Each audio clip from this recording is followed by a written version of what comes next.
get it.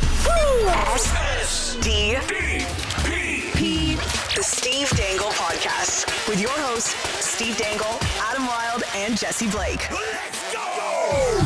Oh, well, you know what? It's the day before the day. It is truly Hockey Eve. Welcome to it. We are so excited. There's lots going on, and it's lockdown day, or lockdown part 2 in Ontario. Bit of a dark day for us Ontarians.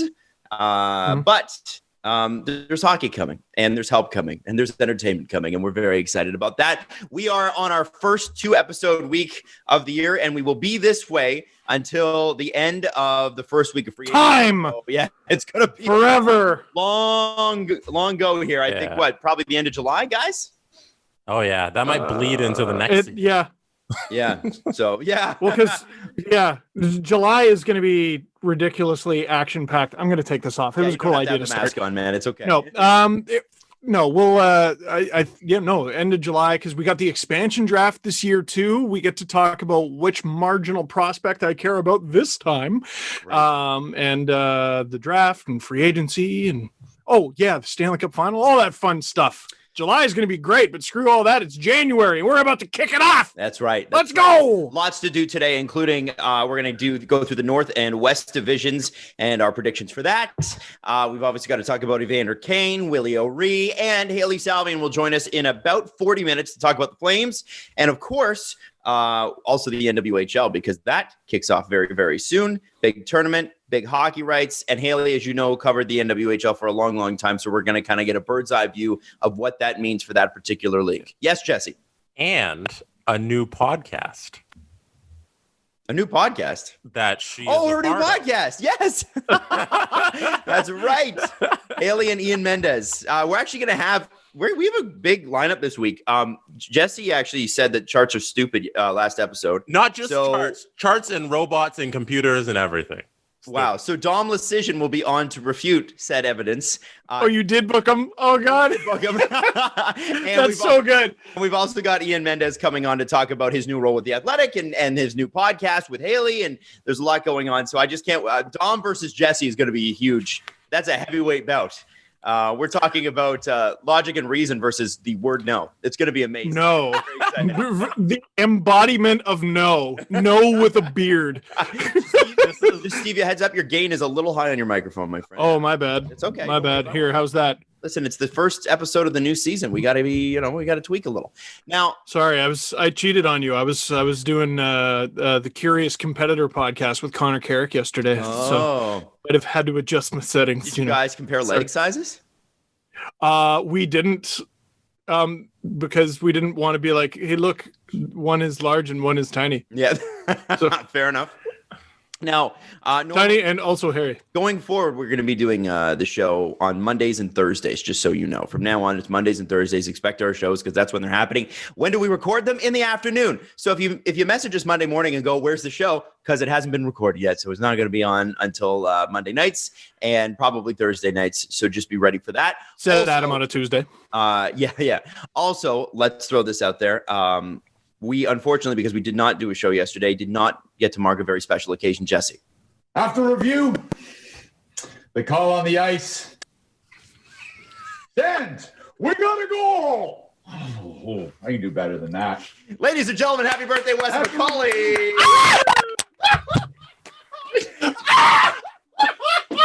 Microphone when you pick it up. Oh, there, Steven. I hope we can have Wes McCauley on one day.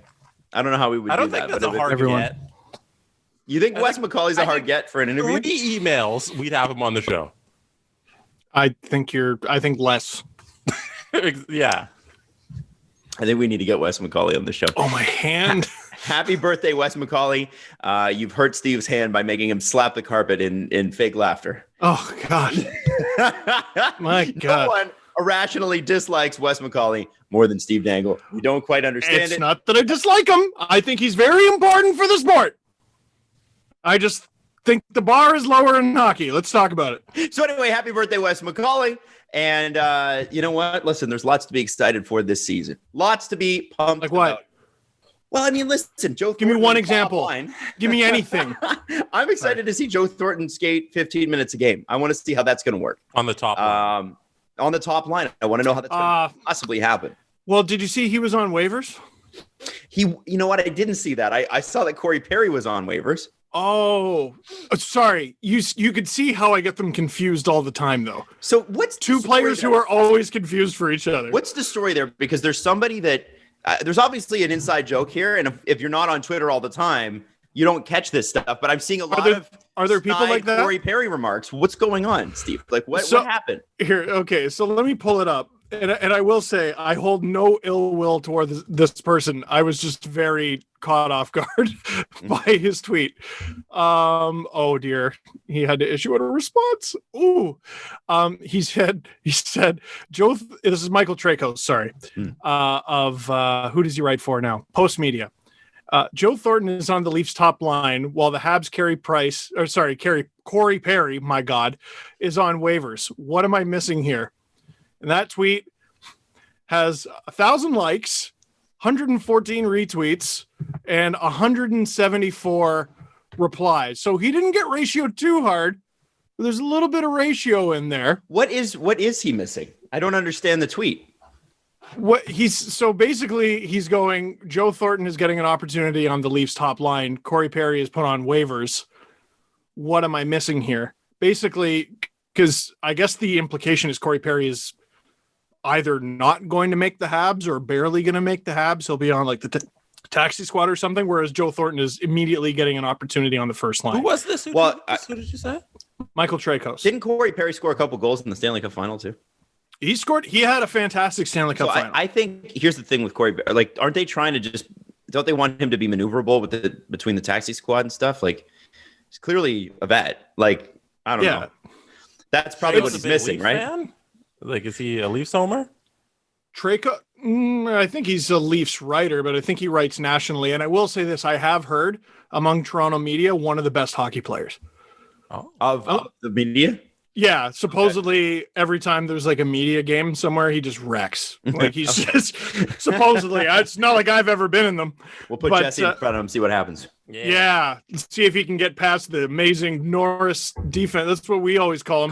We call him Spidey because of those long arms. Yeah, that's what for sure. But in all honesty, okay, so I didn't understand that because I saw that going around yesterday. I'm like, I must have missed something. I don't get to see that stuff as much anymore. I'm not as up to date on that, and I sort of wish I was. But I do miss a lot of that stuff on. Well, I mean, it would help for this show. There's like a lot of inside Twitter jokes that I just don't get anymore.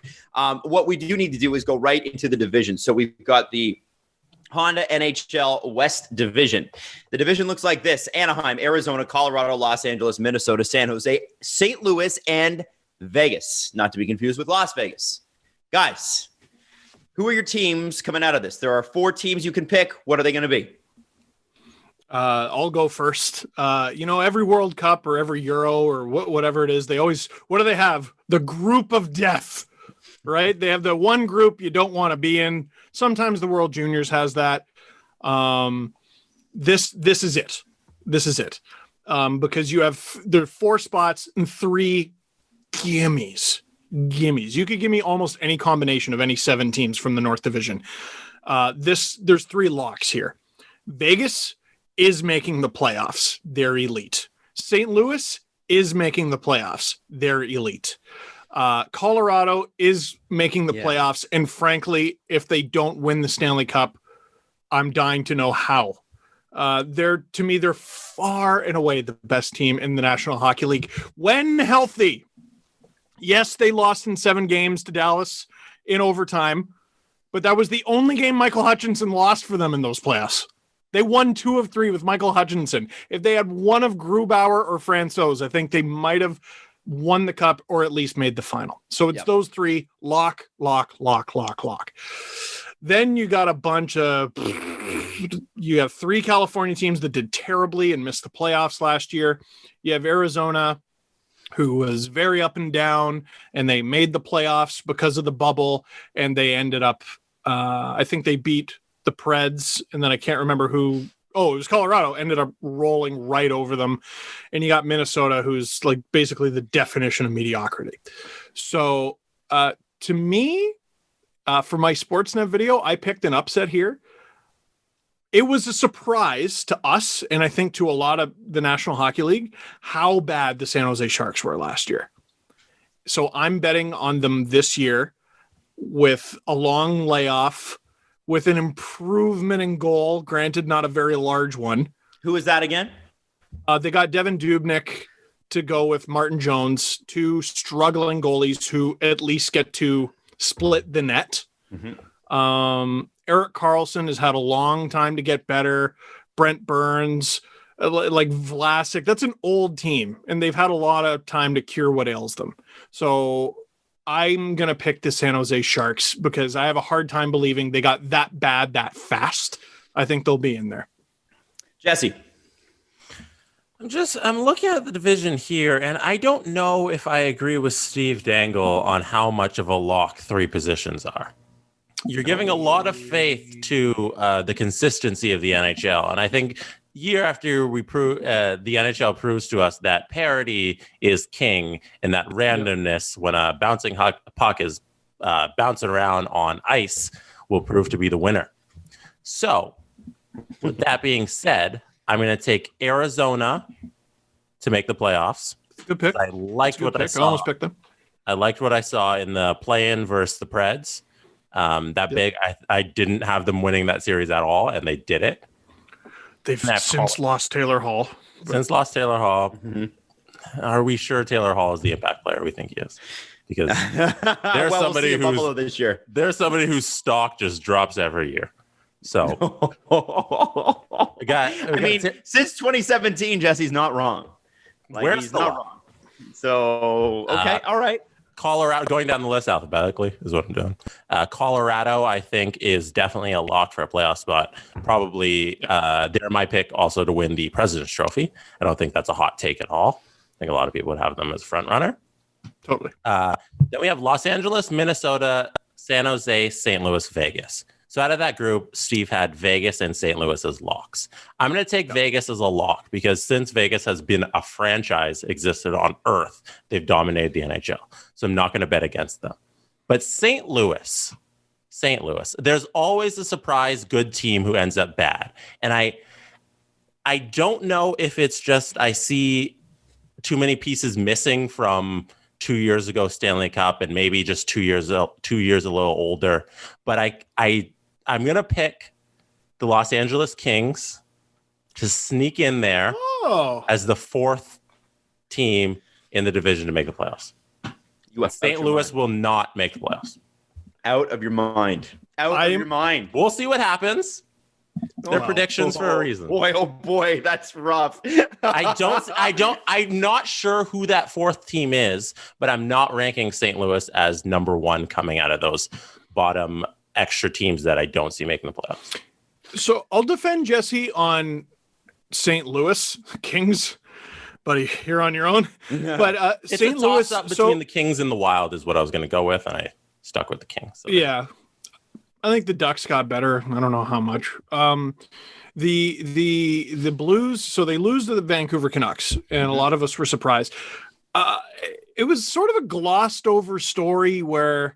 When they exited the bubble, when they lost, a bunch of our players, tested positive and, they battled through camp and everything. I'm like, but what?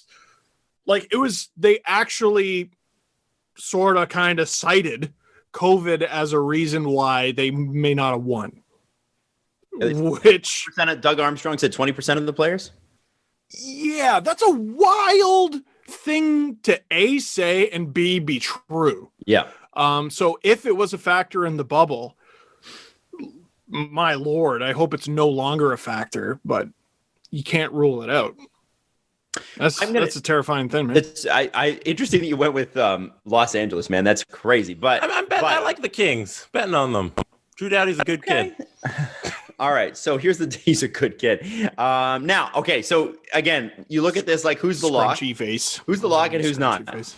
You got the lock is Vegas, St. Louis, Colorado to make it. The odds are Anaheim and Arizona, I would say, and Los Angeles. And that leaves you two teams to me, Minnesota and San Jose. I'm not an Arizona believer this year. I've been an Arizona believer for 4 years, and they have let me down every year. So I'm stopping the nonsense. Minnesota and San Jose. The thing with San Jose is obviously Evander Kane's situation is hanging in the air. And if he is playing, they got a much better shot at it. But if he's not playing, San Jose's not making the playoffs. And I don't think that it's just Evander Kane that's going to be the straw that breaks the camel's back. But we've already got 2 questionable goaltenders, 3 defensemen up around the age of 35 that are supposed to be your top minute eaters, and frankly, a team that just does not have the goal scoring punch that it used to have. So I'm curious about how San Jose is going to score goals this year. I'm really surprised they didn't sign Mike Hoffman, but I suppose that maybe the money wasn't there under the salary cap. I do know that St. Louis did, which I was like, okay, much bigger believer in St. Louis now than I was before. And they were the Stanley Cup winner like 18 months ago. So it's not that hard to believe in the St. Louis Blues. I'm going to go with the perennial mediocre team, Minnesota. Minnesota, you can rely on for one thing: first round exits. They are fantastic at making it to the first round and then losing. And you see that, 2 games of the state of hockey, and then they're gone. And, it's sort of like that's what happens with Minnesota. And they usually lose to, what's it been? St. Louis, Chicago, San Jose, a million other teams along the way. I don't expect them to go very far, but I do believe the Minnesota North Stars. Is it the Wild? Sorry. I believe that they're going to make it. Sadly. You got 3 Titans and then the Minnesota Wild. So I'm going to take the Minnesota Wild. So we all had different picks in that division, which I think is interesting. Underrated thing with the Wild, Adam, their back half before the pause of the season was one of the better ones in the league. They did a really solid job. Yeah. Well, maybe I make elite picks then. So, have we thought about that? Scotia NHL North Division, Calgary, Edmonton, Montreal, Ottawa, Toronto, Vancouver, Winnipeg. Guys, this is going to be a hotly contested division because not that there are no proven elite teams in this division. None. Like you could say that there's elite talent. There's lots of that, but no team has put it together. I think the furthest that any of them got last year was Vancouver, and good for them, but they've lost their big starting goaltender from that period. So let's go through. Steve, who are your picks for the Scotia NHL North Division? I'll start by saying if any of these 7 teams made the playoffs, it wouldn't shock me. And that includes the Ottawa Senators. I'm serious. I think this division is as close as it comes. Anyone who tells you there's a consensus pick for the top team is a liar. As evidenced, by the way, by the Sportsnet picks today that were tweeted out. I don't think more than 3 or 4 people had the same team. So I'm going to go with the team that I believe finished with the best regular season record out of all the Canadian teams last year, and that's the Edmonton Oilers. Yeah, they got embarrassed in the bubble, lost to the Chicago Blackhawks and everything. At this stage in his career, betting against Connor McDavid is lunacy. Betting against Connor McDavid and Leon Draisaitl in the regular season is lunacy. And in this division, you get dragged into the fight, which I think is something the Oilers really like.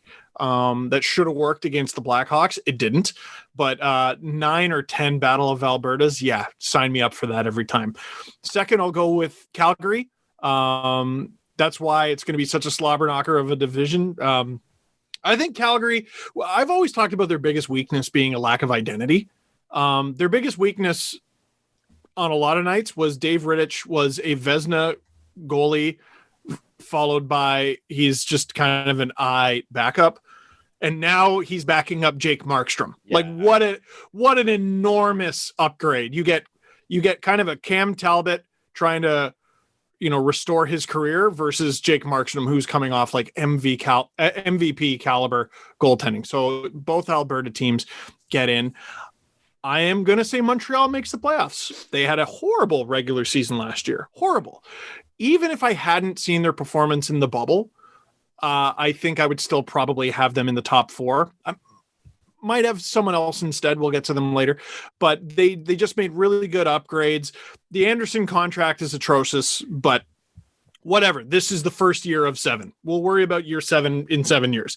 This is the first year. He's not going to score 1 goal. I don't know if he's going to score 27, but he's going to do better. Toffoli's in there. Their goaltending is really, really good. Their young guys are getting even better. They're going to make it. And number 4, the Leafs. I can't imagine a scenario where they finish outside of the top 3 in this division, at least when it comes to the regular season. They could have gone into this division with last year's version of the team, which was full of holes, and still made it. But I think that's true. You know what? I'm feeling less confident with every second that passes. They were an 8th seed who didn't make it through the play-in. Yeah, you know what? You're right. But this version does make it. And Jack Campbell is such a huge part of it. They went through like slumps that really ended up biting them in the ass further into the season. They lost like 6 or 7 straight before they fired Babcock. And I can't help but think if they win 2 or 3 of those, how much different even their bubble scenario looks. And then you win another 2 or 3 because you have a competent backup. There's no way they miss the playoffs. I can't tell you how deep they're going to go. So Edmonton, Calgary, Montreal, Toronto. Okay. Now, this is a tough one because like I said, there's not a lot of elite teams here, but they're all teams that have made the playoffs at least once in the last couple of years, with the exception of a new team on the scene. And a lot of people are overrating this team in my estimation right off the bat. I think they're going way too heavy on the Montreal Canadiens. Way too heavy on the Montreal Canadiens. That said, I think the Montreal Canadiens are going to make the playoffs this year. And yeah. I think that they got bigger, tougher, meaner up front. Toffoli and Anderson are great ads. Let's not forget, too, that they shored up their defense and obviously shored up their goaltending as well and spent a lot of money. I think they're spending like $13 million just on their goalies. 15. Is it 15 million? How much are they paying? Well, so I want to say Allen has a year left on his deal, but then they signed him to an extension. So I have it here. It's Allen this year makes 4.35. I had it 10.5, and then next year Allen will make 2.875. Yeah, I had it reversed. And I don't know how you mess with, like Tyler Toffoli is playing on the 3rd line on this team. Tatar, Danault, Gallagher, Drouin, Suzuki, Anderson, Toffoli, Kakanyemi, Armia. That's a really, really strong top 9. And then, of course, Ben Sherratt, Shea Weber, Joel Edmondson, Jeff Petrie. And I know there's some people that are not necessarily huge Joel Edmondson fans. But I think he's solid and he does what he does. And Alexander Romanov is, kind of a wild card, but I'm excited to see him play. So I definitely think the Montreal Canadiens make it. I definitely think they make it. I'm going to go off the board a little bit here. I think what's going to matter the most in this division, because there's a ton of firepower, is your goaltending. Adam's boy. Say it. Adam's boy. The Winnipeg Jets are making the playoffs, guys. Connor Hellebuck, Vezina Trophy winner. Not going to make the playoffs? I wouldn't bet on it. The Winnipeg Jets haven't changed all that much. In fact, I think they got better. Paul Stastny on the second line playing with Patrick Laine, who can score 50 goals with the right centerman. I can guarantee if Patrick Laine was playing with Mark Scheifele, Patrick Laine would be a perennial 50-goal scorer. There's no question about it. And it makes me I do question why they don't play him there. I know that there's a bunch of reasons that are like outside of hockey, but from a pure skill perspective, hats off to Blake Wheeler, but seriously, it's got to be Patrick Laine on the top line to me. But that's why they brought in Stastny, because he got along so well on that Western Conference run a couple years ago where they lost to Vegas. It's heartbreaking. I think if you've got a goalie coming off of a performance like Connor Hellebuck put on, a team that's got some confidence, that isn't worried about goofy pucks going in, I think the Winnipeg Jets are going to sneak into the playoffs this year. And I know that doesn't make me a popular man, but I definitely think they've got it. Thirdly, it's popular in Winnipeg. Thirdly, and this is what it comes down to, guys. I'm going with goaltending here, and that means that the Calgary Flames are also going to make the playoffs this year. Calgary Flames have a pretty incredible, as Steve mentioned, set of goalies, Rittich and Markstrom. And Markstrom played great hockey last year. He was the backbone of the Vancouver Canucks, and I don't know how I don't know how they lose him and Tanev in the same season. Now, you might say to me, Adam, those 6-year deals for those guys, or whatever Tanev signed was 4 years. They're older. They're in their 30s, whatever. We're talking about just this year.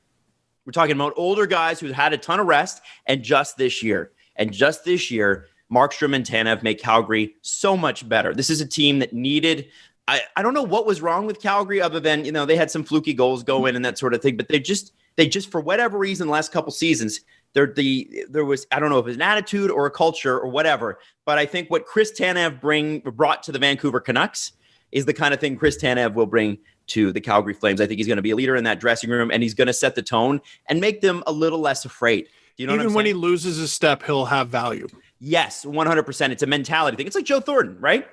Yeah, he's obviously lost a step, and he obviously brings something more than 2 busted knees. 100%. And when you've got Matthews and Marner flying around, which brings me to my fourth team to make the playoffs, it really doesn't matter. The Toronto Maple Leafs will make the playoffs. Freddie Anderson will have a bounce-back season. I've been tough on Freddie. I've been really tough on Freddie. And rightfully so. I think a lot of people have. He didn't have a great year last year, but let's not count out how bad Michael Hutchinson's year was. If you have half of the points back from the games, if you even had the 2 points from that Montreal game that kicked off Michael Hutchinson's season, it's a different game. It's a different team. And you start your season with 3 straight wins. Exactly. In regulation. Is Babcock still the coach? I wonder. That's the thing that happened last year. Happened last season. This is Sheldon Keefe's first go around as the coach through training camp. It feels like eons ago because it was 2019. It's crazy. What a great question. What a great question. You might be right, man. It was the beginning of the end. There's no question. And the teams just seemed downtrodden and shitty after that, frankly. I also think there are the reason the Leafs, I think, are going to be so strong this year is there is some depth options that they just didn't have before. So last year, if you have a Kasperi Kapanen or Andreas Janssen go down, you don't have anybody to replace them. Now, they shouldn't sink the entire ship. I agree with you. But you don't have a guy coming up from the minors who can shoot a puck like Nick Robertson. And he might be outmatched in certain situations. He might feel small in certain situations right now. Kid's 19. What a shot that guy has. And he's going to draw in half the games this year. And that's going to be just fine. He doesn't need to play every night yet. But boy, he's going to be playing with the Marlies. He's going to get called up to the Leafs because injuries are going to happen. And Nick Robertson, I think, is going to be a real X factor for them just in terms of depth options. You know that there's going to be injuries. Any lineup roster that has Spezza and Thornton on it, they're going to need some rest. So if you're a forward with the Toronto Maple Leafs, you're going to be called on a lot of time to carry some extra load when those guys go down. And I'm going to go look through the roster here for just a second because I don't think it's just him. The other guy that is really, really interesting coming out of camp is Adam Brooks, who has displaced Pierre Engvall on the center chart, which is, that's a huge changeover from the beginning of last season, which was in 2019. Let me remind you, Adam Brooks was a guy that they thought probably doesn't have it. I think Pierre Engvall has better tools than Adam Brooks and could end up being better than him. But at this point, he's got a $1.25 million contract. Mm-hmm. And Brooks takes care of the puck better. Mm-hmm. Like Pierre Engvall, how do you get called out by the coach after a scrimmage? That's right. That's tough, man. And it shows you how disappointed in him they are. Supposedly he has 1 point in his last 25 NHL games. And that was a goal against David Ayres. Yeah. His last goal was it March? Was it February 22nd? February 22nd was David Ayres owes. I know Pierre Engvall's got more money, but David Ayres owes him dinner because that goal gave him the win. 100%. 100%.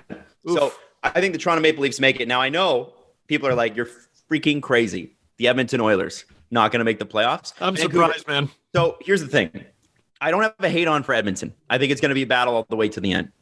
But Steve mentioned something I think is really important. First off, from a purely goaltending lens, the Edmonton Oilers goaltending is just weaker than the team. How do you bring back Smith? How do you do it? I don't know. And how old is Mike Smith? Is he 40 now? I don't know. So then you've got an incredible team. You've got such crazy talent. But you get past, because I don't believe Clefbaum is going to be playing for the first little bit. No. You got Darnell Nurse and Ethan Bear. I love Ethan Bear. Big fan. Caleb Jones and Adam Larson, who's lost a step and already was slow.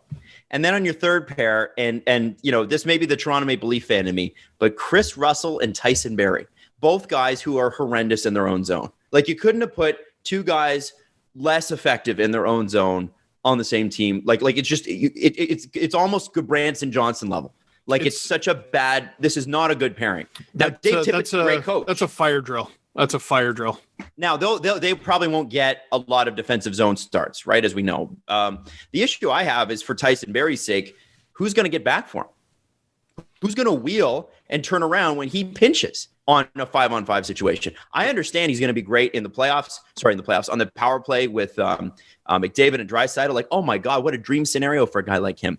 But if you're going to put Chris Russell with him, I don't know how, if they can't keep the puck in the zone, like you better have the McDavid line out there, because if they can't keep the puck in the zone, they're in serious trouble.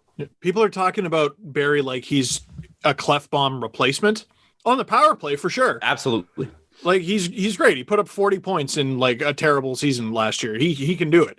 But just the fact that you said he's starting on the third pair, come on. He's not a Clefbaum replacement. No, he's not. At 5-on-5, not even close. It'd be interesting to see what Ethan Bear does in that role, though. And when Clefbaum, is Clefbaum coming back this year? I know he's done for the year. He is done for the year. Oh, is he done for the entire year? Yeah, he had shoulder surgery. He's not going to be back. Yeah, so there you go, right? Like that's rough. Now you look at their top line: Nugent Hopkins, McDavid, Zach Kassian, not bad. Cahoon, Draisaitl, Yamamoto, who I love, but there's a lot of question marks in this lineup. When you get to the third line, Kyle Turris. What is Kyle Turris right now? What is he anymore? Was he unfairly criticized because his contract was so big, or is he just not good anymore? Jesse Puljujarvi. We know that there's some exciting tools there, but he hasn't played in the NHL in 2 years. Like literally since 2019. It's different. And even then, that was a bad Oilers team. Yeah. This is supposed to be a playoff Oilers team. Josh Archibald is Josh Archibald. Tyler Ennis is Tyler Ennis. Jujhar Khaira is Jujhar Khaira. Alex Chiasson is Alex Chiasson. You know what you're getting with that fourth line. And really, the fourth line shouldn't make or break a team. Right. But my question is that third line, when you need Draisaitl and McDavid to have a minute, are you going to be able to trust any of those bottom six guys to be able to handle it? And I understand, like, oh, well, they're both perennial Hart Trophy candidates. Doesn't matter. It matters a little bit. And again, your goaltending for me, I've never been a huge Mikko Koskinen fan. And Mike Smith for sure is not high on my list either anymore. I mean, Mike Smith in 2012, absolutely. Olympic team Mike Smith, sure. And you've lost James Neal, and you've lost, well, James Neal's day-to-day right now, and Oscar Klefbom is out. So assuming James Neal gets back to health, you might have a lot more scoring punch up there with Connor McDavid. I just not sold on them. I'm a big fan of Mike Smith 25% of the time. Yes. Like he's got two modes, like unbeatable and unplayable. Like he's a bizarre guy, bizarre goalie. Vancouver's the other one that's going to piss a lot of people off. I know there's a lot of Canucks fans listening right now who are like, screw you guys. And I understand that. I would say the same thing. I think more of them agree with you than you think. Really? Oh, yeah. It's funny with Vancouver. I mean, I thought the Hamonic pickup was pretty shrewd because he wasn't bad. And Nate Schmidt, what a great get. But when you talk about what they lost this offseason, because they had to. They're going to be an incredibly dynamic team. Like Quinn Hughes and Nate Schmidt on the same team is really cool. But they relied so heavily on Markstrom. And what a lot of Canucks fans don't say out loud, Thatcher Demko was not good last season. He had 3 legendary games in the bubble. Legendary. 3. Without question. Michael Hutchinson didn't get like millions of dollars because he played 3 good games in the bubble. Well, that's because he didn't, but he happened to win. But it's 3 games. He got really hot for 3 games. I think he's got potential. This is totally different. He's going to be getting like 50% of the net. It's that or an old Braden Holtby. Well, and that's the question what is Braden Holtby now? What is he now? He's been good for a couple of years. Right. So, and so it'll be very, very interesting. So there, to me, from a goaltending perspective, it's an issue. I'd like to see also with the 2 playoff teams or non-playoff teams. I'd like to see Matt Murray get back on track. I know that the Senators are not allowed to make the playoffs, obviously, but I want to see a guy like Matt Murray. He seems too young to not be good anymore. He's too young to be washed. Yeah. What is he? 26? Might even be younger. So it's I feel like Ottawa's got a really bright future. I'm a huge Brandon Strom guy. Stutzel seems like just money. What an X factor. Well, and I guess we'll talk to Dom Lucian about that later on. Yeah. We'll talk to him next episode about it. And obviously we can talk to Hailey a little bit about it and Ian Mendez next episode. There's lots of interesting stuff going on in Ottawa. Obviously, I just don't think this is their year. So Toronto, Montreal, Winnipeg, Calgary are my picks for the North Division. Now, guys, we do need to talk quickly about some of the people that will be on the panels this year for NBC. Jesse? Who are you for? Vancouver, Toronto. Didn't you already pick? No. Oh, you didn't? No. Oh, I normally go to you first. You guys I'm just sorry. did a half an hour I deep normally dive go on to you each first. team and glossed over me. So For some reason, I thought that. Oh, okay, my bad. Jesse, go ahead. Vancouver, Sorry, dude. I thought Toronto, I was trying to go Edmonton. Steve, Jesse, me. I don't know. Sorry, Ed. No, Jesse, go ahead. Adam and I sort of took 20 minutes each. For some reason, I thought I had asked you, man. I honestly did. I don't know what next? happened. Anyway, What's next? well, we were going to talk about NBC and the panel changes. Mike Milbury will not be back. Mike Babcock in. What do we think? So wait, you're telling me Mike Babcock made the list? Sorry, I don't feel good about that. I don't feel good about that. It's okay. So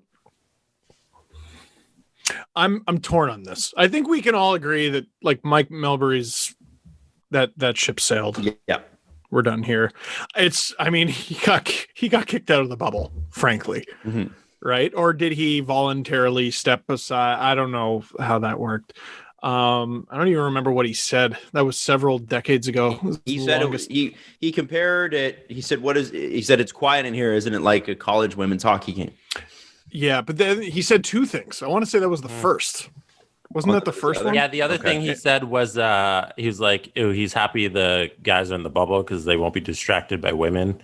Something. Oh, yeah. Yeah, that was the one that got him removed from the broadcast. That was like the second right. one. Well, and that's he never came back on to do a game. It's two. I want to say it was like still the play-in. It's like, okay, we're done here. Adding Babcock. The Babcock rehabilitation tour has officially begun, I guess. And first of all, I can't picture him as an analyst at all. Like just ignoring everything. Mm-hmm. I can't picture him as an analyst. You can't just give little quips about Italian sausages at a TFC game. Like you got to actually break stuff down and like have a personality, and not everyone who you think would be good at it ends up being good at it. John Tortorella sucked. Like he was not a good analyst, and he very clearly did not enjoy it.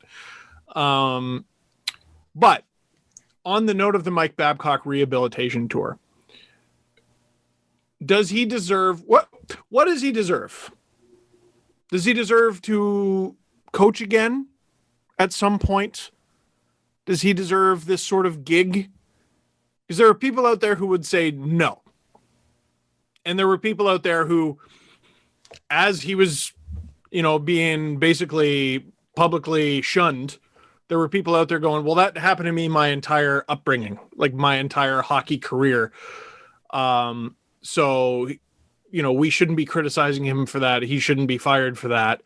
And he certainly shouldn't be shunned from the sport for that. So he's a fascinating one to me because I'm not sure how I feel about him. Well, I think he should be able to coach again. I don't see why not. Like, it's one thing. I'm willing to bet there are worse coaches currently coaching. Yeah. In the At NHL. the NHL level. You mean because of what he did to Mitch Marner? That's number one, right? But then there's like Johan Franzen. There are people who I didn't know were capable of hate who hate him. Right. Even Spezza, that stuff like opening night, Yeah, but that's not something. That was like a slight. The Franzen story is, what is it, Steve? Yeah. It was like where I want to say he was recovering from a concussion or something like that, and basically Babcock did something that like made him cry. Mm-hmm. And like, I don't know. Let's just have the conversation as men. Like, I've had a boss who was a male who made me cry in this industry. Sometimes I look back on it with a little bit of ill will, but for the most part, I'm like, well, he was a good teacher, and I did learn a lot, and I'm also glad that it's over. If that makes sense. Yeah, I have bosses like that. Right. So it's a fascinating conversation. Like we're not, the conversation we're having right now is not, is Mike Babcock a good person? Is he likable even? That's not the conversation. Mike Keenan is the only coach in hockey history to win a Stanley Cup and a Gagarin Cup. He's won in arguably the two best leagues in the world. No one else has ever done it. Nick Kyprios talks about him in the book. I was listening to him on, I think it was on Craig Custance' podcast. And, he's basically like, wow, how could I argue he's a bad coach? Mm-hmm. You know what I mean? And if you look at Babcock's career, for the most part, he's been a good coach. So it's basically, people are talking about him like what he brings is as toxic as what Mike Milbury brings. Well, I mean, I can't really speak to that, but what I can say is that you can change coaching styles. And that might have been what was acceptable back then. And clearly it was, because, I mean, Gretzky even hated Keenan. That was the reason he didn't re-sign in St. Louis. He hated him. But it was... He was there for like 2 months. Yeah, couldn't stand it. That was quick. Like Mike Keenan rode Gretzky, and it was like was on him. And Gretzky's like, well, I don't need this shit. Get out of here. I'm Wayne Gretzky. I'm Wayne Gretzky. Get out of my face. So I think you could change that kind of style, and I think I mean, you're never gonna get like a public apology from Mike or an admission that he was wrong. I think he's too proud for that. But certainly, if the behavior changes. We know so much more now about human motivation than we did 20 years ago. That was what people thought motivated you. That's how they thought that they could get through to people. And what they have found is that that's not the case. In fact, for most people, it makes them fail. And so for a head coach, you need to be able to say, well, I obviously was wrong in the past. I was trying to push buttons. I was trying to get there. I don't know, maybe I'm wrong here. I think I'm not condoning anything that Mike Babcock did, but no. He it seemed when he was the coach of the Leafs, he would make choices intentionally that made the team worse. And I think that's my biggest problem if I'm a GM, is if I lock horns with Mike Babcock, am I going to get a power struggle over line combinations for the players that I bring in, right? And that's kind of the issue I would see with him. Obviously, treatment of players can't be the same. And that would be the first conversation I would have. Explain to me the Mitch Marner situation. Explain to me this Johan Franzen situation. And I mean, explain it. Explain your perspective on it. And if he says to you as a GM, listen, I made a mistake. I was wrong. And here's what happened. And he owns up to it. Mike Babcock's still a very good NHL coach. Very good. As a coach analyst... Sorry, Jesse, just one quick thing. As a coach analyst, at some point, they're going to be like, it seems like there's something wrong with Team X's dressing room. What would you do? How would you manage that personality? What the hell answer is he going to have? Yep. Is what I'm curious about. Sorry, Jesse.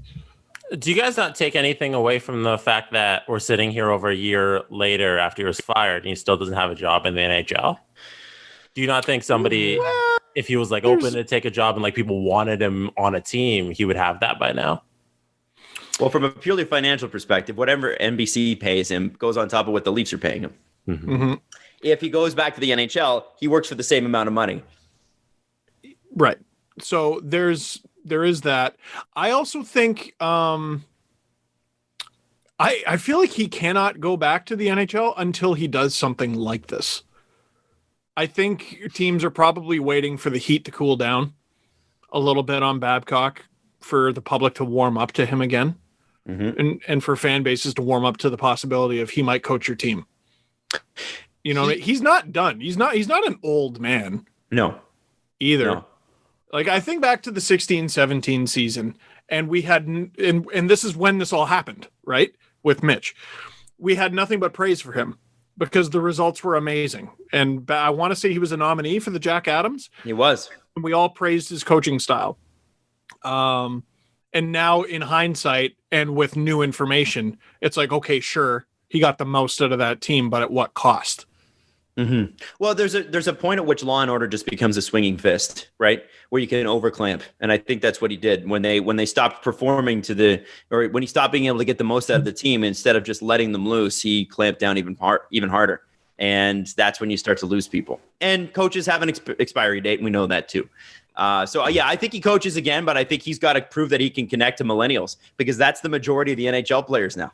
They're millennials. Even Gen Z. I'll shout it from the rooftop. Ron Hainsey is a millennial.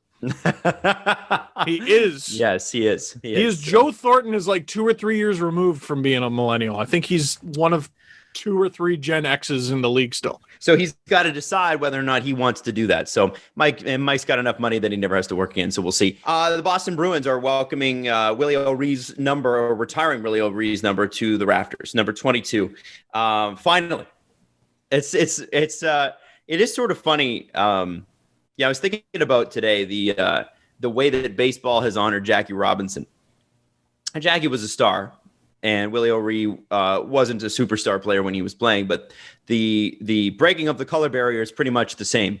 I think the NHL's got some catching up to do, but it is nice to see that he's in the Hall of Fame, and it's nice to see the Bruins retire that number. And it would be kind of nice, I don't know, if the NHL did what baseball did, and there's that game every year that's the Jackie Robinson game. Everybody wears 42. Be really nice if the NHL did something like that. I would really like to see that. You could have the different nameplates on the back of your jersey, but I'd really like to see everybody wear 22 for a night to honor that. Yeah, it would be cool. And yeah, Jackie Robinson is this special figure, like you said, because he was a star. We valued it, how good you were at the game too much in this story, and for way too long. I mean, the bravery, people were talking about the bravery of Willie O'Ree to, break the color barrier. Forget that. He played partially blind. Yeah. Which is how his career, his story, his everything is something the NHL should honor. They've started to right that wrong. He was far too small of a footnote in the sport for too long. And this is just another step of them righting that wrong. And I think that's good. Yeah. And one thing I don't think people appreciate enough is how recent in history it is. It was 1958 when he played his first game. So his first black player to play in the NHL 63 years ago. And you got to think, like, how many of our parents aren't even 63? My dad was born the year before. Yeah. It's not a long time ago. It's very recent history that there was literally 0 black players to play in the NHL. And it seems like, okay, now we're trying to really appreciate these things and like give it some recognition. I think there's probably recognition too that the makeup of North America has changed a lot. I think there's, frankly, I mean, especially in Toronto, there's been an enormous demographic shift. And I think the NHL for a long time courted a specific type of person, and now understands, hey, we've by doing that, we have completely cut out everybody else. And so, I mean, I think, I hate to put it in these terms, but let me just put it this way. If there were more black people in the sport earlier on, I think Willie O'Ree would have been honored earlier on. Does that make sense? Yeah, so if you've got, like in baseball, I mean, as soon as Jackie Robinson broke in, it was like a whole different ball game, right? It was really like they sort of, once they turned that corner, and obviously it took a long time. You look at the baseball players in the 70s, 80s, and 90s, prominent black superstars, prominent. Didn't see much of that in the NHL. I don't know if I've told this story on the podcast before, but there was a pre-tournament game for, it was either the 2009 or the 2010 World Juniors. I can't remember. It was Tavares versus Hedman. So I think Canada won that year. I want to say it was the Jordan Eberle 5.4 goal that year. So it was a pre-tournament game at what was then the Air Canada Center, Canada versus Sweden. And they were doing the anthems, and they go across they take the camera and they go across all the players. And they went across Team Canada, and they went across Sweden. And I want to say they came across, I think it was Marco Wuya. Do you remember Marco Wuya? I don't. No. he signed a contract with the Leafs. He's a goalie, and he's black. And he was on Team Sweden. And I still remember the murmurs around the building, and people weren't making fun of him, but they were just like, Sweden's got a black goalie? Basically, what? And I cannot find the clip anywhere. Like, if I could find a broadcast of the game, you'd be able to hear it. You'd probably, if the crowd was mic'd up well enough, and that was 2009. Right. Yeah. That happened in Toronto. Yeah. So to say we're behind is understating it. Jesse, you make a really good point. It's pretty recent history that this happened, and then sort of went ignored for a long time. But Willie O'Ree will finally kind of get the recognition he deserves. And I think the only sad part is that nobody is going to be in the Boston Garden or TD Garden to see it. That part of it sucks. Like, I feel like, I know that they need to do this. I know that they need to raise his jersey to the banners, but when they're allowed to have games back, that man deserves his standing ovation in front of, Boston Bruins fans. And I sincerely hope that they do that. And I hope that we're able to in the fall. I mean, Dr. Fauci was saying probably be able to see concerts in indoor event spaces in the fall. I hope that they bring him back and say, here is the ceremony you truly deserve. Because I think it's one of those things where, yes, it's nice to see the jersey go up to the rafters, and it'll be incredible for his family, and it'll always be there. But I definitely also think that standing ovation is a big part of it. And I would really, really love to see that. I think that would be incredible. So hoping for that. All right, bringing on Hailey Salvian of The Athletic. Now following the Calgary Flames. Hailey, are you in Calgary? Yeah, I am. I actually didn't really, I said in my text, I think to Jesse, like, I was in a meeting. I definitely just mixed up my time zone. It's 3. The lies. We could never trust you again.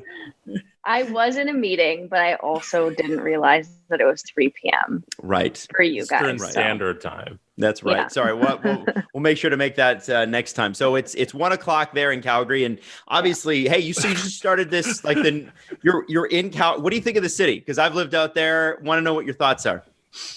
Yeah, I really like it. I actually got to go out to the Rockies one of my first days here. I had a friend who lived here in Calgary. She unfortunately was laid off, but her last day was like 2 days after I got here. So we both kind of, met in the Rockies and kind of distance walked, and she kind of showed me some cool spots outside, and it was gorgeous. Canmore is beautiful. Banff National Park is breathtaking. Like, photos don't do it justice. It's crazy. Like, there's wild horses walking in the highway. It's like Ontario, Toronto could never. No. So it's been really nice, and the city's great. I'm in a good area. It's compared to Ottawa, like, I can walk to the Saddle Dome quicker than it took me to drive to Canadian Tire Center out in Canada. So it's nice. It's a great city. It's been a good adjustment so far. Is it helpful having the city's arena in the city? Yes. Yeah, just a little bit. Shockingly. Hailey, what are the kinds of protocols you have to follow to get? Because you guys are actually allowed in to see some of the practices in the training camp, and I know the Leafs guys out here have been quietly like they're not letting us in. What are the protocols for you guys? Yeah, so we have daily COVID screening that we have to go through before we can get into the arena, and we have temperature checks as well. And then we're a different level of access to the Saddle Dome as well. So we don't get to go in the locker room. We don't even get to be anywhere near the lower bowl in the 100 levels. So the media sits in the 200s, so the upper bowl at the Saddle Dome. Everything's kind of assigned. The seats are 6 feet apart. So the media are kind of expected to social distance. There's hand sanitizer everywhere. There's like arrows on the right way to walk to your seat, the best way to get out. Everything's on Zoom. I think the Flames have done a really great job at not just following the protocols, but making sure that the media that do choose to be in the building feel comfortable and safe going to work and doing their jobs. And they've also been really great at making players, coaches, the general manager accessible, despite, how restrictive but necessary the access is. So I definitely have felt comfortable going into work every day. It's not something where I'm, getting anxious walking into the Saddle Dome, just because I think the Flames, like I said, have done a great job with the kind of protocols. And of course, even the PR staff, they're not near us because they're near the players. So anyone who is in contact with the athletes or the organization, people who are going on the road and being in contact with other teams, are not allowed in contact with us. So they have those guys in a bubble, non-bubble, because the players obviously didn't want to do the full bubble, but they're completely separate from the media and the kind of outside group. I remember Kristen Shilton tweeting out something when she got the Leafs reporting job. Like, I've gone back and I've watched every single Leaf game from last year. I'm like, every single Leaf game. And I saw... That's a nice face you just made there, Hailey. Every single Leaf. And this was the year they finished last. She went back and watched. So I saw the tweet that you got the Calgary job like a week or two ago. When did you find out that you got the job? Because like that's a lot to kind of take into it. You're going from covering one team to a completely different one on like a few weeks notice.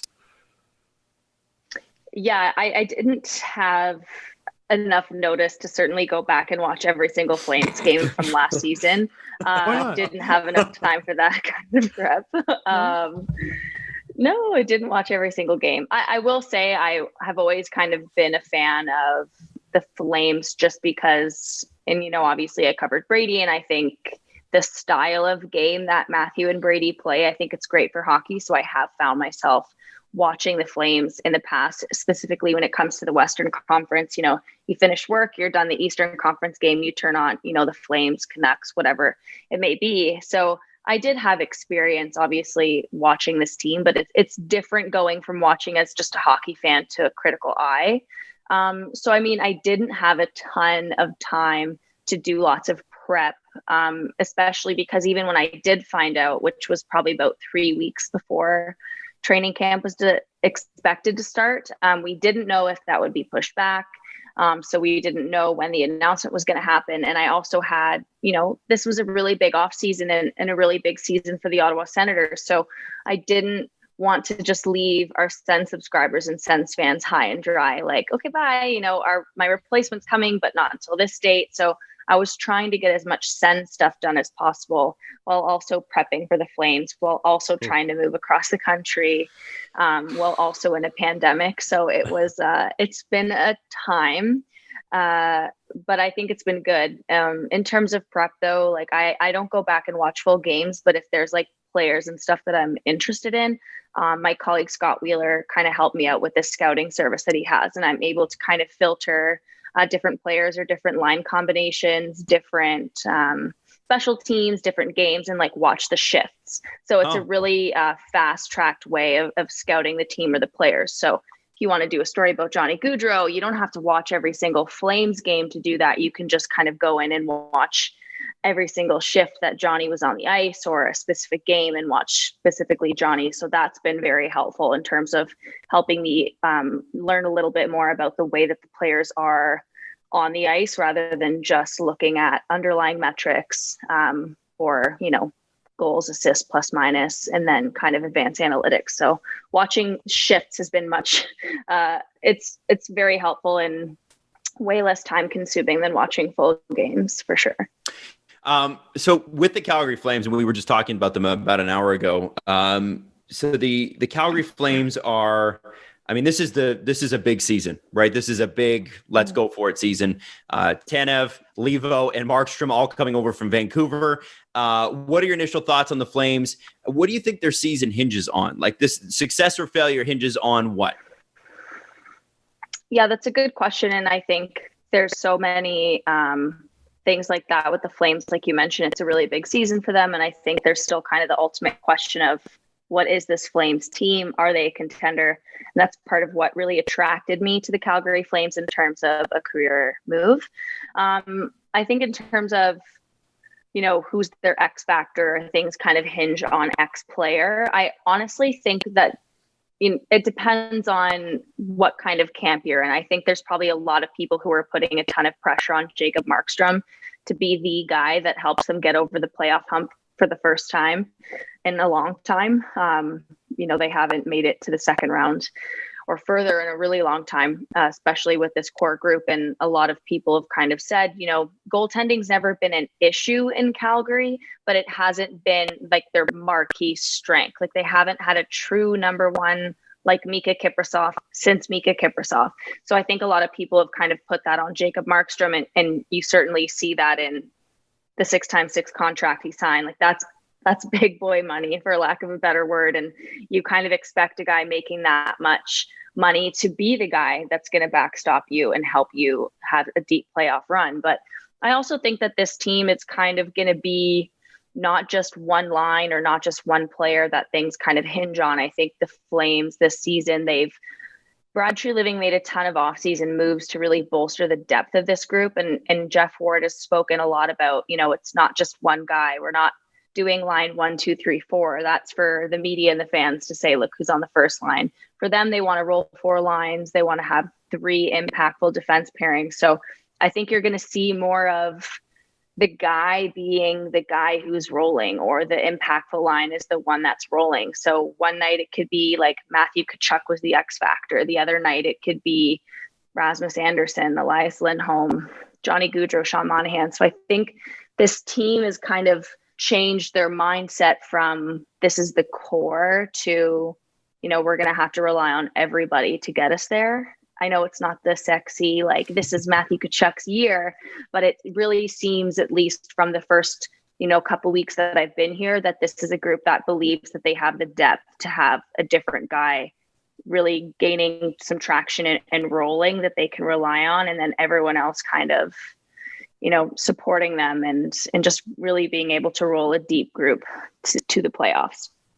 You mentioned him briefly there. Is Brad Treliving's job on the line coming into this season? Because in the 5 years that he's been GM of the Flames, it's 0 second-round appearances, 2 missed playoffs, and 3 first-round exits. So is there a little pressure on him personally going into the 6th playoff run with this team?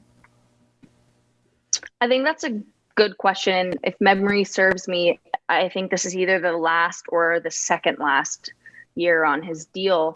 I would say that this year, I think Treliving did enough that the excuse and the onus shouldn't be on him. I think if you look at the moves that he made, I think the message is more to the players, like, you guys say we need a number 1 goalie. I got you, Markstrom. You guys want more depth? I got you, Josh Levo, Dominic Simone, Joakim Nordstrom. I've got you, another defenseman. Look at everything that I've given you. Now you have to make use of it. I think that on paper, Brad Treliving has probably done enough to help this group get to what they think they need. But at the end of the day, the GM can only really do so much. And the players kind of have to take what they have and run with it. And I think they have the pieces. You have to see them put it together. But certainly if it goes this year, next year with 0 playoff success, I mean, I think right now Treliving's probably one of the longest tenured GMs in the league, just with the shuffle that we've seen over the last couple of years. Certainly having, a 7 or 8 year deal, whatever it may be, with 0 playoff success, it's not going to be a great look. But I would probably say that it's not entirely on the general manager in that aspect. But I'm still new here, so maybe I'm entirely off on that. I don't know. Go ahead, Steve. Go ahead. Well, it's a lot harder without any fans in the building, and obviously no games have been played yet. But you get a sense, maybe just online, that the Flames are being gunned for a little bit more this year, because, I mean, none of the teams in the Canadian division like each other. There's no friendliness there. But the Battle of Alberta is as red hot as it's been in years. And if I'm the Canucks or a Canucks fan, I hate the Flames right now, like especially this year, because of all the players that they stole, basically. Markstrom at the forefront of that. You got a thermometer on that? Yeah, I think if you just kind of go down the list with the North Division or the Canadian Division, and you look at like who has the most, potential rivalries that are going to get heated, it's probably Calgary. And those are really recent and really fiery rivalries that add in playing 9 to 10 times against each other this season. It's going to get even more intense. I mean, the Winnipeg Jets certainly don't like the Flames after the play-in first round last season, or I guess the qualifying round, if you want to get technical with it. I think there was a lot of discourse around what happened with Matthew Tkachuk and Mark Scheifele. I know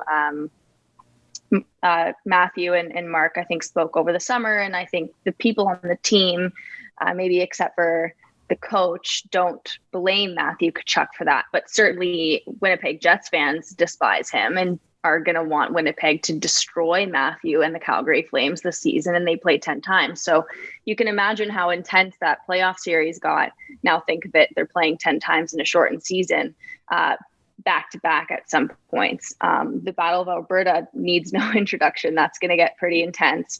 The Senators aren't going to like playing against them. And we have, our 10 bold predictions that we do at the company. And I think one of them that my colleague did, spoiler alert, was that maybe the brothers will fight this year.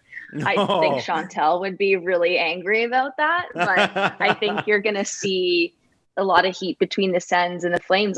So you see pre-existing rivalries and reasons for that animosity between a lot of teams in the division and the Calgary Flames already. I don't think the Leafs or the Habs are going to like them very much either, again, especially not after playing each other 9 times. So the Flames and Matthew are not going to be very liked or welcomed this season, but I think they like that. It's like a big miniature playoff. And it's funny, for the first time in a long, long time, both Edmonton and Calgary's playoff hopes hinge on how they do against each other.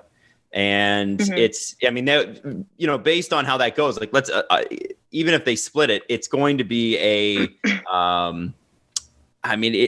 could be a make or break season, right? And we may point to, let's say one doesn't make the playoffs, we may point to one game against the Calgary Flames or one game against the Edmonton Oilers where that became not possible anymore. So it's going to be very, very fascinating to watch. And Hailey, obviously, you've got some. You've got some time in with the Sens before you made the switch. Quickly want to ask you about them, and we're going to talk to Ian Mendez on Thursday a little bit more about his new gig with the Athletic and all of that going on. But from having left the Senators behind, which I'm sure that was very difficult because you get into these teams, what do you think they're going to be this year? What do you think? What kind of step forward are they looking for? And is Matt Murray the guy? Can he be the guy? Yeah, I think the Matt Murray question, similar to the Jacob Markstrom question, is, and I mean, I would say that they're maybe on different levels for sure, but those are questions that I think remain to be seen. There's only so much you can gain from intra-squads and practice in terms of evaluating what the goaltender is going to look like with their new franchise. I think that the Sens truly believe that Matt Murray can be the guy. I think they believe that they can get him back to the level that he was at when he was, first coming into the league. And he was this really pleasant surprise, winning back-to-back Stanley Cups before he kind of started having this slide, if you will, for the last 3 seasons.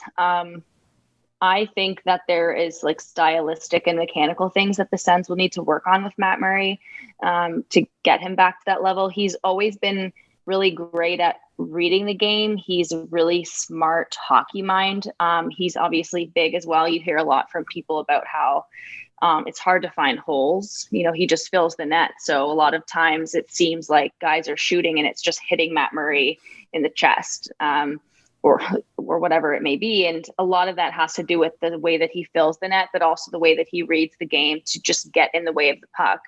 But I also think there are some legitimate questions about his glove hand. I don't think it's, I think it kind of became a bit of a meme and a joke online for a while, but, it's more of a stylistic thing. And I spoke to my colleague, Rob Rossi, about this, who covered Matt for a long time. And he was saying it's this thing where when Matt is really confident in his game, he's moving, he's reading the play, he looks like a number 1 goaltender, but when he's maybe a bit shaken or he's not as confident, he has this tendency to drop his glove hand, which obviously is not a great thing. And then he also plays out of position within the net, which will impact his mobility. And even though he'll read the play, he won't be able to get over in time. So those are the kind of things that I think the Sens will need to work on with Matt Murray to make him a number one goaltender again. And a lot of that comes down to confidence. But I have the optimism and the faith that a guy like that can get back to that level. In terms of the rest of the Senators, I think that there's a lot of these storylines similar to last season about like, they're going to surprise people and they're not going to be fun to play against. And all that can be true, but that doesn't mean that it's enough to get them out of the bottom of the division. And I think just the strength of schedule is not going to be their friend. They don't have a single night off. You never have a night off in the National Hockey League, but you don't get to play against the Detroit Red Wings, the San Jose Sharks of last season, the teams that the Sens typically played well against and won those games. And they did win a few games against Calgary. They won one game against Calgary. They split the series. They split the series with Edmonton. I think they took one game against Vancouver, one game against Montreal. They didn't beat the Leafs. And those games weren't easy for them. And that's Steve. Sorry. The shrine always gets me too. Just when you're like shrine, like, what's wrong with my perfectly normal room for a grown man? What's wrong? It was just pretty perfect. But yeah, they didn't beat the Leafs. And so I just think that and obviously the Winnipeg Jets too. So I think it's obviously not going to be an easy division for the Ottawa Senators. And then you look at strength of schedule, and Dom Luszczyszyn did a story about it too. Every other team in the division has an easier schedule because they get to play the Ottawa Senators, but the Sens don't have the ease of playing against someone else because they're always playing somebody who's technically, on paper, analytically better than them. So while I think Brady Tkachuk is going to be just as annoying as Matthew, I think Tim Stützle is an incredible hockey player. They're going to have some young guys on the roster. They're going to have some of these veterans, Getty Dadonov that they brought in. Matt Murray might be incredible, but again, you're playing Austin Matthews, Connor McDavid, Leon Draisaitl, Patrick Laine every single night. Carey Price. It's not going to be easy. It's not going to be easy for anybody, but the Sens, it's not the Sens' year to come into their division and shock people, especially not under these circumstances. So I won't be like, I'll eat my words if I'm wrong, but I wouldn't be shocked if they're still in the bottom of that division. Right. Just tough, stiff competition. That's just the reality of it. And they're a team on the build. Yeah. So, okay. Yeah. And lastly here, I mean, obviously you're not leaving Ottawa completely behind. Let's talk about this new show with Ian, with The Athletic. What do you guys got going on? Yeah. So it was actually funny because my announcement came first and then Ian's came about a week later. And obviously I was sad because I saw the reaction from Sens fans who were like, no, please don't leave us. Like, we like you. And I felt really bad, but I knew that they'd be really happy that it was Ian that was replacing me. But there was a really funny discourse that started happening within the fan base of like, Ian, get her on the radio and the Flames are in town. Like, keep doing your segments. We love when Hailey's on the radio with you. And Ian and I are just kind of texting back and forth, like, we have a podcast coming instead. Because obviously nobody knew that Ian was leaving TSN 1200 at the time to come to The Athletic to write, to take my job and start this podcast with me. So we kind of had these little private chuckles about like, we're not going to be on the radio, but we're going to be launching a podcast. Mm-hmm. So it's really great. Ian and I already have, pre-existing chemistry from working together on the radio often in Ottawa. He was always great and, always had me on to promote my work, to promote me that was new in the market. Even before I moved to Ottawa, he called me to give me the lay of the land. And he's like, I'll have you on the show. I'll introduce you to the market. We'll have you on all the time. And he was just the most incredibly supportive teammate. Even though he wasn't with my company, he was just on the beat. And so I always was really appreciative of everything Ian did for me. So to have the podcast together is great because like I said, we have that chemistry, we have a great relationship. And it's really exciting for me to have him as a colleague now, not just, a colleague in terms of the beat. So we've got lots kind of planned. We're really excited about different segments that we can introduce. We're excited to have that platform within The Athletic to host the show once a week. And it's nice that it's a national podcast, we're not just doing Flames and Sens. So it's obviously going to be fun for us to kind of cast that net a little bit wider, get into some different and deeper topics within the league rather than just talking about, Matt Murray and Getty Dadonov and guys on the Flames, which don't get me wrong, that's awesome. But it's cool and it's different for me to start to get to do things nationally as well. We're going to try to have different guests on. We'll do different segments. We had a segment with Dom Luschishin, and we called it Dom Dumb and Dumber because Ian and I are obviously quite stupid in comparison to Dom. I think everybody is. So I think everybody is. Jesse's going to find out too. I'm not sure if you heard it, Hailey, but he said that all of those charts and graphs and what was it, Jesse? It was the player predictions of how they're going to his models. I want him to explain it to me like I'm 5. No, his quote was they're dumb and they're not real. Yeah, and so it'll be Dom versus Jesse next episode. Get ready. One thing you guys are doing to that so quick. One thing that you guys are doing that's really cool with the Athletic Hockey Show is on the same feed you're going to get a bunch of different hosts. So like on Mondays it's you and Ian, and on Tuesdays it's Scott Burnside and Pierre LeBrun, and then on Thursdays it's Ian and Sean McIndoe. So like when you subscribe to the feed, you're getting all these different hosts, and you're getting new podcasts a couple times a week. So I thought that was really cool. You guys doing that with the show? Yeah, I think so too. Especially for fans who, want to hear different voices. There have been fans who've reached out to me and said like, "Wow, I'm following Hailey now. Great episode. That was super funny. Wow, Dom's hilarious." I used to hate his model because he hated my hockey team, but Dom's actually really funny. That's a human being. I heard him on the podcast. Wow. So I think it's great that the Athletic and our NHL vertical has done it in a way that we can have different voices on. Craig, not Custons. Sorry, I don't know why I was thinking of Craig. Burnside and Burnside and LeBrun already had their 2-man advantage podcast. So people already know about the chemistry they have and the podcast they did before, but not everybody has heard me. Maybe not everyone's heard Ian outside of the Ottawa market. A lot of people love Sean / Down Goes Brown. So there was like this fear that Puck Soup was going to be gone at first. We're like, don't worry, like he's still doing his Puck Soup podcast, but he's also going to be here. So it's cool. I like that, we all get to kind of collaborate on it, and we can we'll have to, it was actually, I think Pierre and Scott were hoping to get this like really big guest. I won't name names, but I heard who their producer was lining up, and I was like, oh, and Ian and I got Dom. Like, okay. Like they're just going to blow us out of the water. Is it so there'll be some friendly, no. It's like something a bigger way more fun guest than that. But it'll be a bigger guest. So I think it'll maybe have a bit of friendly competition between the 3 different shows. If somebody gets a big get, we'll be like, oh, well, we're going to have to come back and do something else. So I think it'll be fun. Love that. Well, Hailey, I won't tell you. Don't name names. Hailey, one last question about the NWHL. We know that you're no longer following them as like in depth as you were, but just quickly, the tournament begins soon, and obviously there's a TV deal, there's the Twitch deal, there's TV deal, America and Canada. Where, in your estimation, does that put the NWHL now? Is it more legitimate? Is it about the same? Have things changed since there's been a leadership change? What are your thoughts on where we're at with that?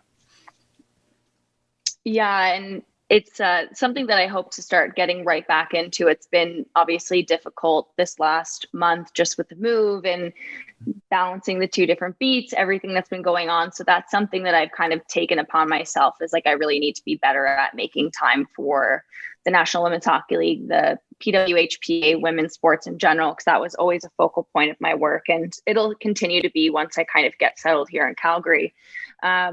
But, I think with where the NWHL stands, I think that with the new leadership, with the TV deal, like you said, for this kind of bubble-ish that's happening for the season, I think it adds some legitimacy to the NWHL. I think that there's people who are very excited about the product that they're about to put out there.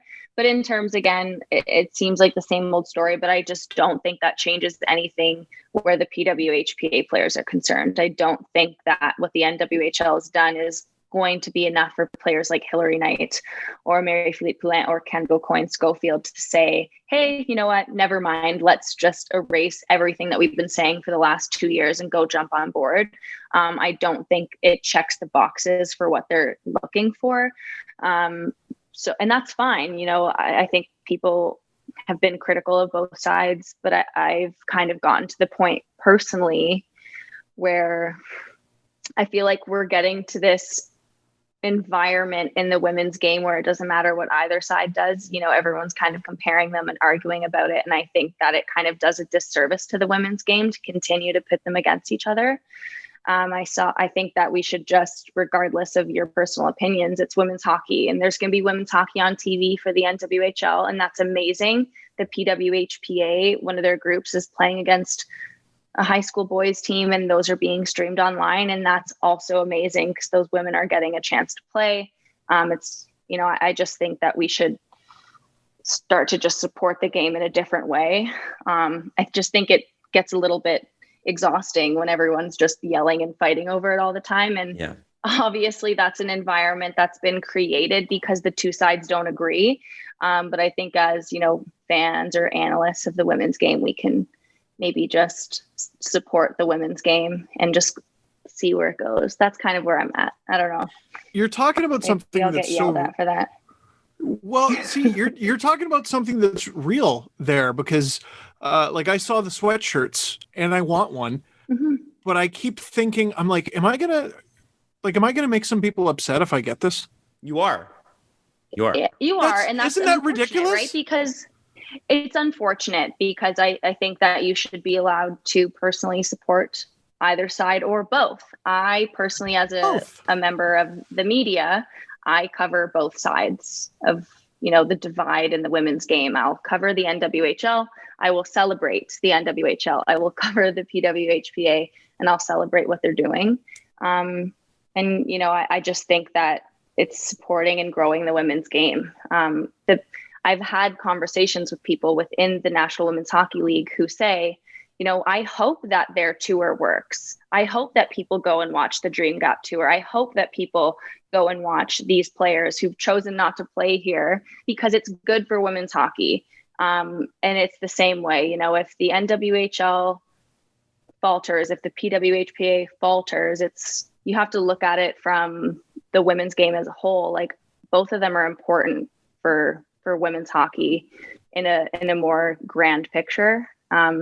So I just hope that we can have a bit more positivity and just support for the game, because I think, you know, these players, regardless of where they've decided to play, are important and they deserve a platform, and we don't always have to be so angry. Is it fair to say is it fair to say though, Hailey, it's not our fight? Like it's our fight is to support women's hockey, and the fight for women's hockey to survive. You know, the fight between the NWHL and PWHPA isn't our fight. And I don't even know if it's a fight. It's just two different ways of looking at it's a disagreement. It's a variance in opinion, but I don't think it's like them versus each other. And or maybe it is, but less so now. I think you touch on a really good point. Let's support both, and you know, it's up to them where they want to take it. Yeah, I think it's, you know, the players have decided like what they want to support and what they believe is best for the long-term future and sustainability of the women's game. But that doesn't mean we can't just support the women's game as a whole. So. Fair enough. Hailey Salvian, The Athletic, Calgary now. It's so nice to see you again, and thanks so much for making time. And you can bet we're going to be bugging you every time the Battle of Alberta happens. So thanks so much, Hailey. And this will not be the last time we hear from you this season. Yeah, I can't wait to, I don't know, see if Steve changes his shrine or, you know, add some Calgary Flames stuff in there. I can change it right now. I can, there you go. I can turn it around. Oh, okay. It's in the middle of rearranging. I'm so embarrassed. Okay. I'm so embarrassed. My goodness. Excuse the mess. Hailey, I got stuff on the floor. Oh my goodness. Oh my God. And it's his own book. Imagine that. What? Oh, my best-selling book, This Team is Ruining My Life, but I love them?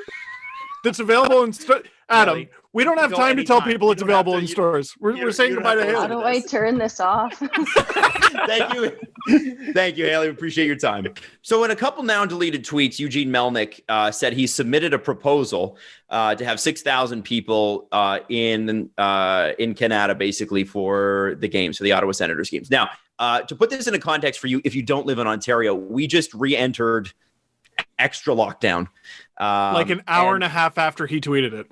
Yeah. So we knew this was coming, by the way. We knew this second lockdown was coming, and Because it was even more teased for like a stringent. week. Yeah, Outdoor so gatherings are limited to 5 people, to put it in perspective. Right. 100%. And, school kids aren't going back to school till like February and in the major populous regions and all that stuff. So we don't need to get into the details of that. If you care enough and you live outside of Ontario, it's available on Twitter for you. Beyond that, though, the timing of this could not be worse. Could not be worse. And when you think about that, we're up around 3,000 cases a day. We're talking about anywhere between, and it depends on the daily counts, between 50 and 100 deaths a day. We've had over 5,000, which is more than many developed nations have had, including, places like Japan. So we have a serious problem with COVID here. And to put that out today is ill-timed and stupid. Not something we haven't seen from Eugene Melynk before. The tweets have been deleted. But Steve, you say there's an update. Yeah, so just tweeted a few minutes ago from Eugene's Twitter account. That's just a great idea to have. He said, clarification. While the Senator, and bear with me, it's 4 tweets. Clarification. While the Senators organization remains optimistic that we will have an opportunity to eventually welcome fans back to Canadian Tire Center, now is not the time. As an which is very different. No. As an organization, we will do our part to combat the spread of COVID-19 and adhere to the Ontario government's new measures. For the first time in my tenure as owner of the Sens, my family and I will not be attending opening night this Friday.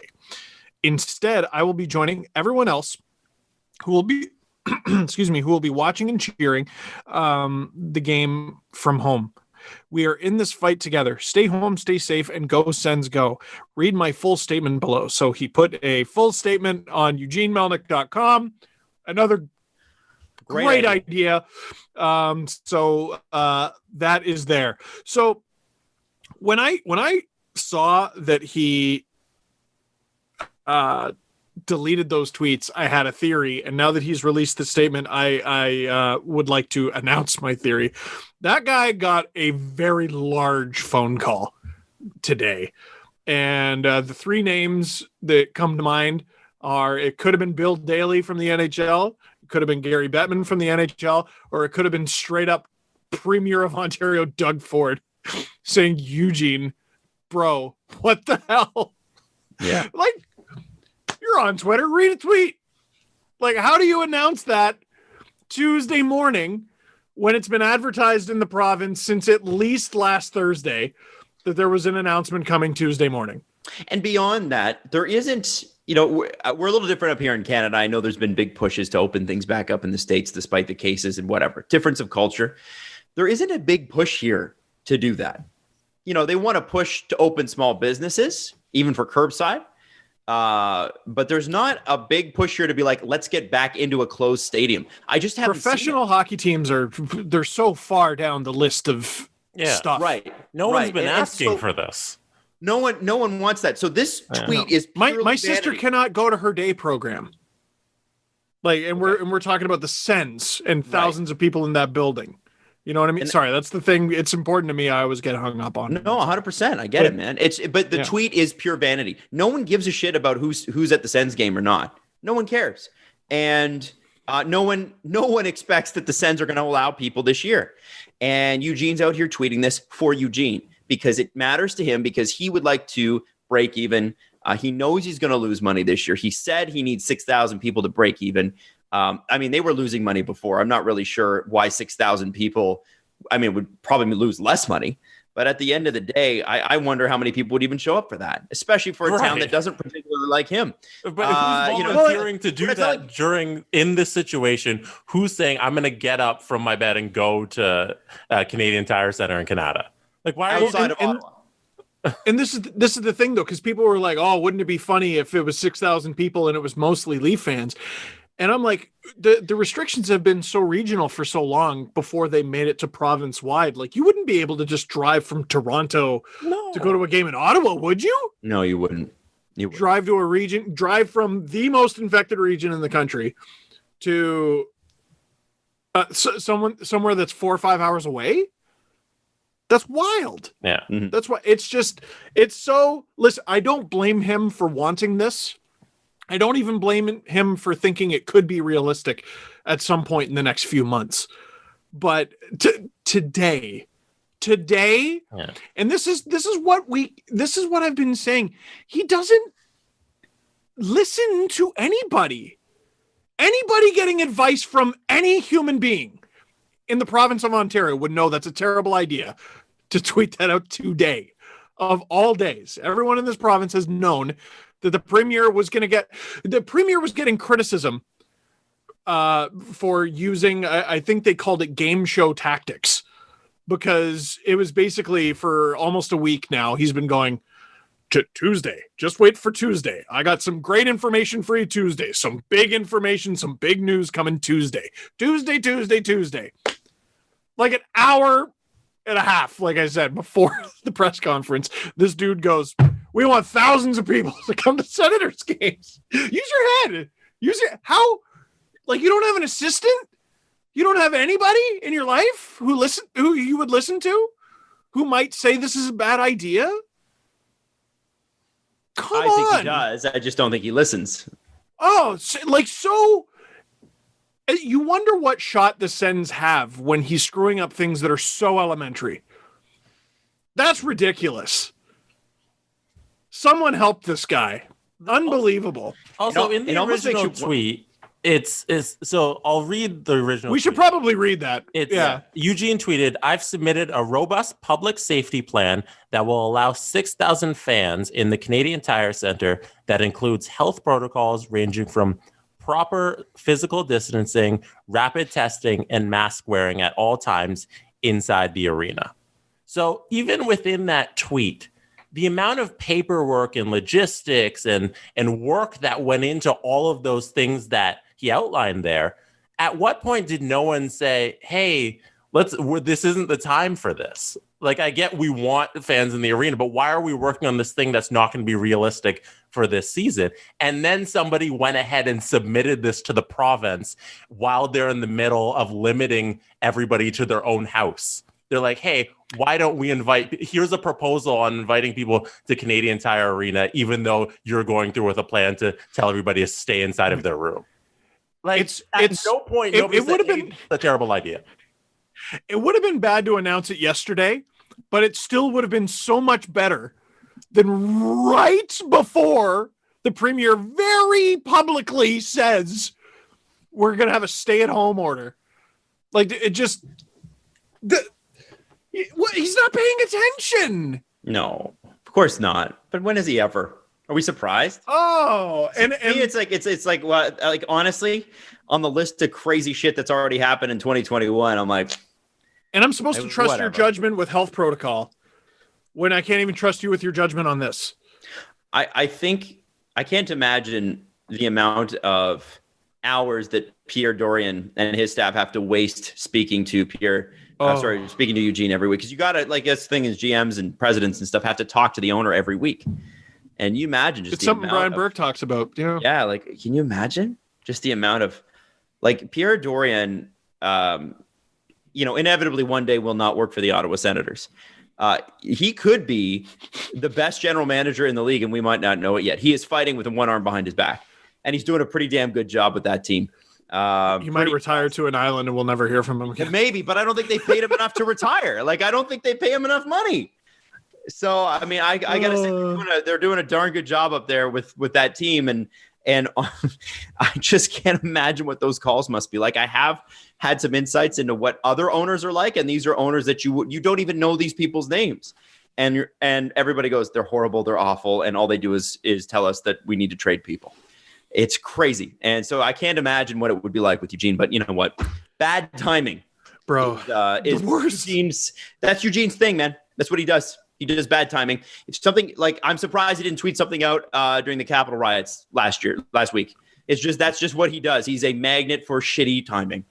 Like, I'm wondering, because that's Eugene Melynk is a significant enough personality, and that's a significant enough announcement to make public. I wonder if before the press conference today, Doug Ford heard it. I think he might have. Something tells me I doubt it. I don't think it's because I'm just imagining the look on his. Today is already a bad day for him. Like, he's not having a good day. I don't know when the last time he did have a good day was, but we already know he's having a bad day. And I'm just imagining him, like an aide walks up to him and he's just like, again. If you wake up a billionaire, isn't every day a good day? Well, he's not a billionaire. Euges. Oh, Euge. Oh, okay. Yeah. Oh, Dorian, you mean? Okay, fair enough. Yeah. No, I'm talking about. No, never mind. Okay, let me ask you this. Yeah. Remember the Ontario government minister that got drunk and called him a loser at a concert? Lisa McLeod, who is now the Minister of Sport. She was right, eh? Like, she was right. Like, terrible. It was improper, but like, where is the lie? Adam, you talk about the embodiment of terrible. The worst person you know makes a great point. Right. She was the one that's like, there's no body checking in the OHL. Right. Like, she's maybe not had some winning moments herself, but on that one, I have to agree. It was a pretty. You want to talk about someone who makes Doug Ford's life difficult. Oh my gosh. Absolutely. Lisa McLeod. Now, there's lots going on in the NHL getting into the season. Obviously, we're super excited. But one thing that did break, and was sort of surprising last night, was the financial situation that Evander Kane apparently now finds himself in. He's being sued by a bank for non-payment of a loan. And what's interesting is you dive deeper into this story. He's got about $10 million in assets. He owes about $26 million, which is more than half of what the San Jose Sharks are due to pay him over 7 years. Now, what can happen here, and a lot of people don't understand or know this, because when do we ever have the opportunity to sign a $50 million contract, right? When does that happen? Speak for yourself. It's okay. I'm really good at Red Dead. But there's a very, very small chance that anyone has a chance to do that. But what you can do when you sign a guaranteed contract like that as an athlete is go to a bank and say, I want to borrow against the contract, the money that I will make, so I can have a lot more of that money up front. And what a lot of players will do, if we're talking about big money, is they'll take that and they'll put it in an investment portfolio. It's a bit of a risk, but obviously if you've got the assets to back it, just like anything else, it's like taking out a home equity line of credit. You are able to take that money, and the goal is to make more money up front. That's why players like John Tavares and Mitch Marner and Austin Matthews all wanted to get their money up front, because the more money you have at once, the better it is long term, because the earlier you get it, the earlier you can invest it, the more compound interest, et cetera, et cetera, et cetera. Is it better to have money? It's better to have money. It's better to have, if you're going to make a lot of money, better to have it all up front too. So with all of that in mind, we have our good friend Evander Kane doing something similar to that. Now, there have been issues in the past, and Jesse, I know we were talking about this a little bit this morning. He did have some gambling debts at a casino, which he was sued for. It's $500,000, right? Yeah. Yes, that's correct. And then that's correct. More money than I've ever lost, but it's not $26 million. It's not $26 million. So this is a big issue, and I don't know if one pertains to the other. But what you can do, I know, in if you declare bankruptcy like he might do, and he may not play this year, is reorganize your assets, hang on to them, and somehow scroll your way out of the loan. You'll have no credit, but and again, I've never been through bankruptcy, so this is tougher for me to kind of get my head around. I try to do a little research on it, but essentially what can happen is you could continue to collect the money that you're going to make. You'll pay some of your crediting back, but the rest of it is, you're able to hang on to some of what you already have. So that could be what's going on here. Regardless, I just hope it's nothing like every time I see 30 for 30 and it's like, I blew through my money. That's what I thought of here. And it just breaks your heart. So I hope that's not the case. You've mentioned a couple times that he might not play. Where did you read this? How would that help him? Well, so my understanding would be, so the reporters that have done the story, the last day to opt out, I think, was like the 23rd or the 24th of December. So that's odd to me as well. He had been practicing with the Sharks. And if you go deeper into the story, the Sharks had actually been paying the bank directly up until which you can have your, if you're a contractor, you can have them pay the bank directly if you want to. But then they stopped doing that in 2019 for some reason. And that's why the banks come after them. It's complicated. I really don't know, Steve, but I would imagine it has something to do with your income levels that you can't work this season because that's a lawyer's question. I just don't know. I don't know. It says because he makes $7 million a year. Sorry. In the article that The Athletic wrote on the story, it says that his lawyer outlined in the bankruptcy filing that he can still opt out of the season because of health concerns, given the recent birth of his child.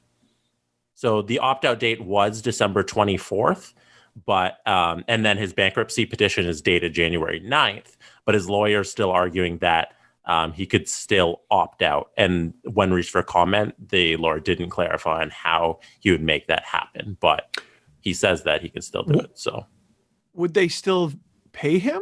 No, so he would forfeit his salary for this year. That's what's really confusing me. Like, I don't understand how you owe, I think it's actually closer to 27 million and you make 7 million. How does foregoing the season and your salary help you in that situation? I think it has to do with you in bankruptcy. I don't know, and it would change from state to state, but I believe it's like you have to prove you can't pay it back. So if he sits out the season, then he can't pay it back, and then it's sort of like, what are the creditors really going after? And yeah, I don't understand it, and I'm sure we'll have a billion lawyers reach out to us, and please do. I would love to get your breakdown on it, but that's and remember, this stuff's ongoing too. They may be trying to reach a settlement outside of the courtroom as well. Oh boy, yeah, ugly. Listen, a lot of people don't like Evander Kane. I can't help but have sympathy for someone who had it so good. Mm-hmm. And ruined it so badly. Well, you got to hope that, I believe he's got a young daughter, does he not? Mm-hmm. He has a child, yes. He has a child. So you got to hope for the kid that at least there's some money aside for education and hopefully a little bit of an easier lift or start at life. Anyway, I mean, worked his whole life and made millions of dollars, and hopefully he hasn't burned through it all. So we'll leave it there because we just don't know anymore, frankly. Yeah, I mean, at the end of the day, he's still Evander Kane. He's still a professional athlete. There are ways to make lots of money. But oh boy, that's a lot of dough. Absolutely. So I think that wraps us for today. We'll bring the press conference back after the Leafs game. We do have some future guests. Steve, who do you want to talk about? Who do we got? We got Dom Decision coming up. Is that next show? Next show, I believe. Jesse. Dom versus Jesse. Ian Mendes next show.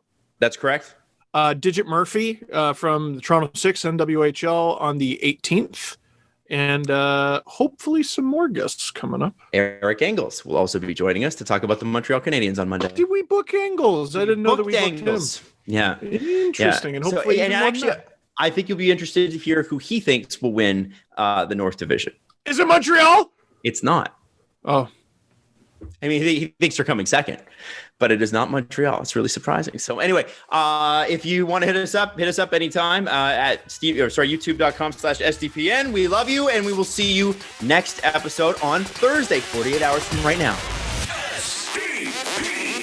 The Steve Dangle Podcast. Follow the guys on Twitter at Steve_Dangle, at Adam WYLDE, and at Jesse Blake.